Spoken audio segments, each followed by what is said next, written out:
साताऱ्यात 15 मे रोजी शक्ती प्रदर्शनाचा महासंग्राम. भाजपचे 2 दिग्गज वेगवेगळ्या मंचावर. सातारा जिल्ह्यात 15 मे रोजी राजकीय घडामोडींना वेग येणार असून भाजपचे 2 हेवीवेट नेते वेगवेगळ्या व्यासपीठांवरून शक्ती प्रदर्शन करताना दिसणार आहेत. केंद्रीय मंत्री नितीन गडकरी भुईंज येथील किसनवीर सहकारी साखर कारखान्याच्या कार्यक्रमाला उपस्थित राहणार आहेत, तर मुख्यमंत्री देवेंद्र फडणवीस साताऱ्यातील सैनिक स्कूल मैदानावरील प्रधानमंत्री आवास योजनेच्या भव्य कार्यक्रमात सहभागी होणार आहेत. विशेष म्हणजे गडकरी ज्या व्यासपीठावर असतील त्या कार्यक्रमाचे आयोजन राष्ट्रवादी काँग्रेसचे नेते आणि मदत पुनर्वसन मंत्री मकरंदाबा पाटील यांच्या नेतृत्वाखाली होत आहे. या मंचावर रामराजे नाईक निंबाळकर आणि शशिकांत शिंदे यांसारखे राष्ट्रवादीचे बडे नेतेही उपस्थित राहणार आहेत. त्यामुळे महायुतीतील वेगवेगळ्या राजकीय समीकरणांची चर्चा रंगू लागली आहे. दुसरीकडे मुख्यमंत्री फडणवीस यांच्या उपस्थितीत होणाऱ्या कार्यक्रमाची धुरा ग्रामविकास मंत्री जयकुमार गोरे आणि सार्वजनिक बांधकाम मंत्री शिवेंद्रसिंह राजे भोसले यांनी सांभाळली आहे.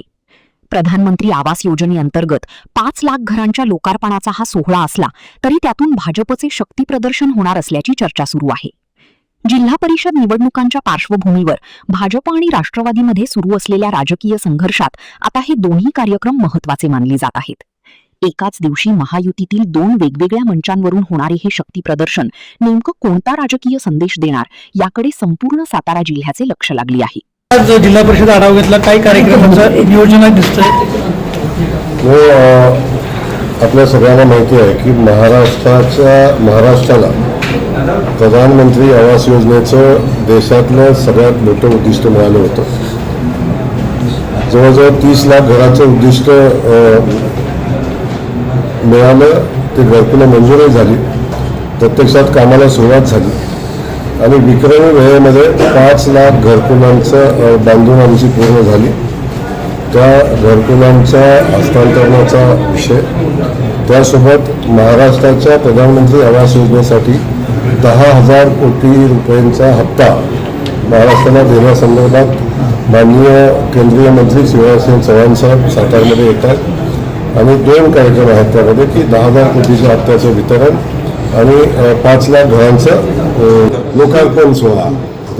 अशा पद्धतीचा कार्यक्रम आपण ठिकाणी करतो आणि त्यासाठी राज्याचे मुख्यमंत्री आदरणीय देवेंद्र फडणवीस साहेब, केंद्रीय मंत्री सन्माननीय शिवराजसिंह चौहान साहेब सातारमध्ये येत आहेत. त्या कार्यक्रमाच्या अनुषंगानं, तयारीच्या अनुषंगानं आम्ही बैठक घेतली आणि हा राज्यव्यापी कार्यक्रम असल्यामुळे भव्य दिव्य व्हावा म्हणून सगळ्या अधिकाऱ्यांच्या सोबत, त्यांच्या पदाधिकाऱ्यांच्या सोबत, पालखीसोबत चर्चा करून एक भव्य दिव्य कार्यक्रम अशा पद्धतीचं नियोजन केलं.